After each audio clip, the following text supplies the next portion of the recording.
Dans la majorité des régimes autoritaires, notamment en Afrique, l'espace civique, cet espace de liberté où s'expriment les opinions, où s'organisent les citoyens et où s'exerce le droit de participation citoyenne à la vie publique, est de plus en plus sous attaque. Mais pourquoi tant de haine contre cet espace, s'interrogent les acteurs de la société civile et ceux de l'opposition politique. Entre autres questions, pourquoi ces dictateurs se donnent-ils tant de mal pour contrôler, étouffer, voire anéantir l'espace civique? Quels en sont les impacts sur nos sociétés? Et surtout, que faire pour résister et inverser la tendance? Au Togo, l'espace civique est marqué depuis 2020, par de fortes restrictions qui entravent la liberté d'expression, d'association et de réunion pacifique. Ces dernières années, le régime de fait, RPT-UNIR, en place depuis l'avènement de Gnassingbé Eyadema au pouvoir le 13 janvier 1967 lors d'un coup d'état militaire où il a renversé le président Nicolas Grunitzky,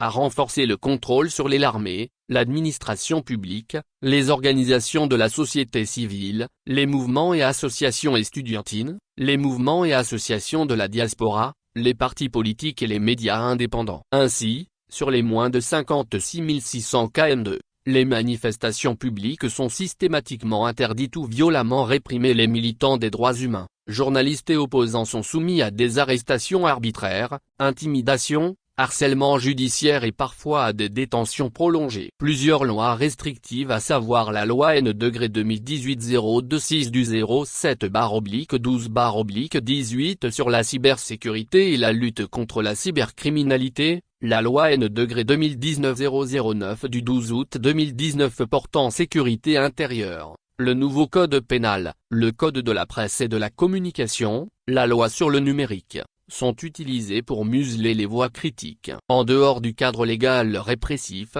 il y a la culture à outrance de la violence qui alimente la peur et pousse à l'autocensure. La presse indépendante est fragilisée, et l'autocensure devient courante face aux pressions. Les organisations de défense des droits humains peinent à travailler librement, avec des entraves administratives, des suspensions et un climat de suspicion généralisé.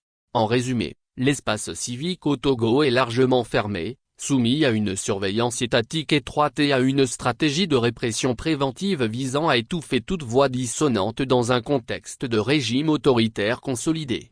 Pourquoi alors s'attaquent-ils à l'espace civique? Les régimes autoritaires perçoivent l'espace civique comme une menace existentielle. L'existence d'une société civile libre, active et organisée, la présence d'une presse indépendante, ou encore la mobilisation citoyenne pour les droits, constituent des contre-pouvoirs qui limitent l'arbitraire.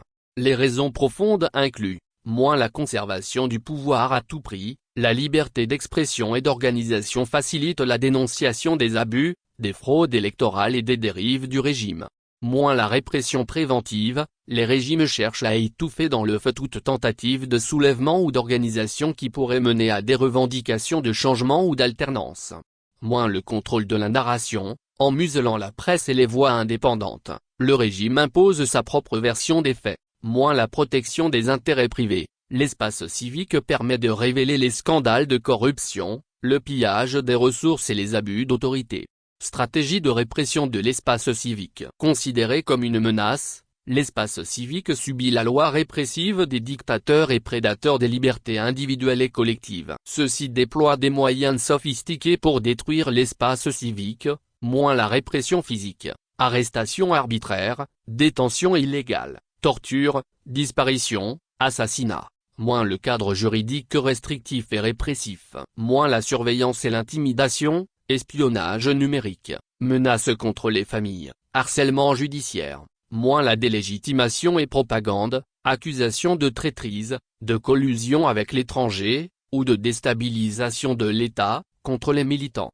Moins l'infiltration et la division, infiltration des organisations pour semer la discorde et affaiblir les mouvements. Moins l'empêchement des activités des organisations de la société civile, mettant en difficulté leurs relations avec leurs partenaires financiers. L'imposition d'un système de reporting financier pour mieux contrôler les financements étrangers pour les OSC et l'imposition des restrictions bancaires. Les conséquences de la fermeture de l'espace civique sont nombreuses et préoccupantes. On note, moins l'affaiblissement du tissu social, l'autocensure et la peur s'installent, les citoyens se replient sur eux-mêmes, moins le frein au développement, Sans liberté d'expression ni de participation, les politiques publiques sont peu inclusives, mal orientées, et les inégalités s'accentuent. Le droit du contrôle citoyen de l'action publique est étouffé, la corruption et l'impunité prennent de l'ampleur. Moins la montée de la violence. Lorsque l'espace démocratique est fermé, les frustrations s'accumulent et les expressions s'ouvrent ou risquent de s'ouvrir sur la violence.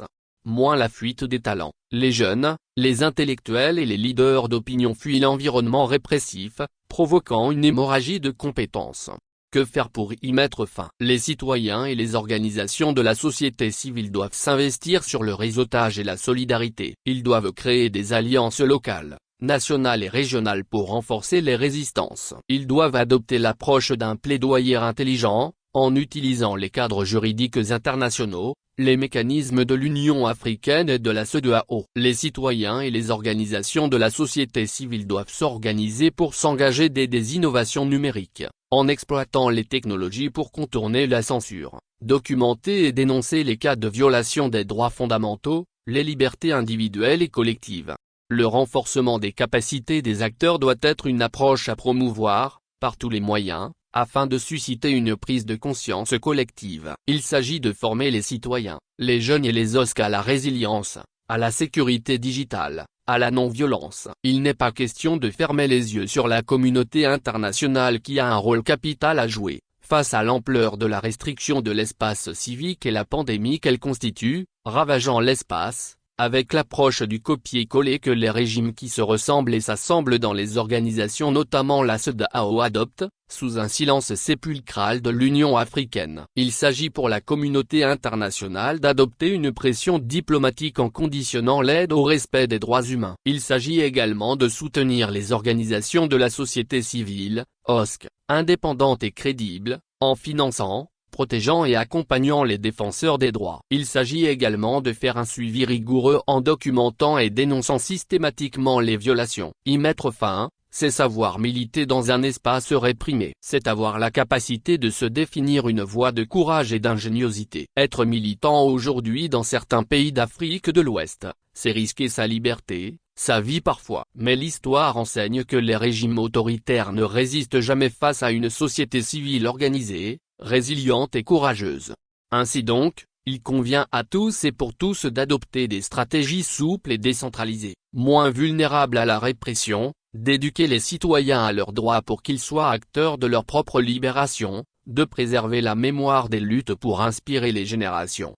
Y mettre fin, c'est aussi lancer un appel à la mobilisation des peuples africains. Chers peuples d'Afrique, la dictature prospère sur et sous notre silence, notre division, notre fatigue. Chaque liberté qu'on nous enlève, c'est une part de notre avenir qu'on détruit. Le combat pour l'espace civique est un combat pour la dignité, pour la justice, pour nos enfants. Ne laissons pas les dictateurs confisquer notre avenir et hypothéquer celui des générations futures. Relevons la tête, renforçons nos luttes, unissons nos voix. Ensemble, nous pouvons briser les chaînes de l'oppression et restaurer des sociétés où la liberté, la vérité et la justice seront les piliers de la gouvernance. Ne l'oublions jamais, l'esclave qui n'est pas capable d'assumer sa révolte ne mérite pas que l'on s'apitoie sur son sort. Thomas Sankara. Rodrigue Aego.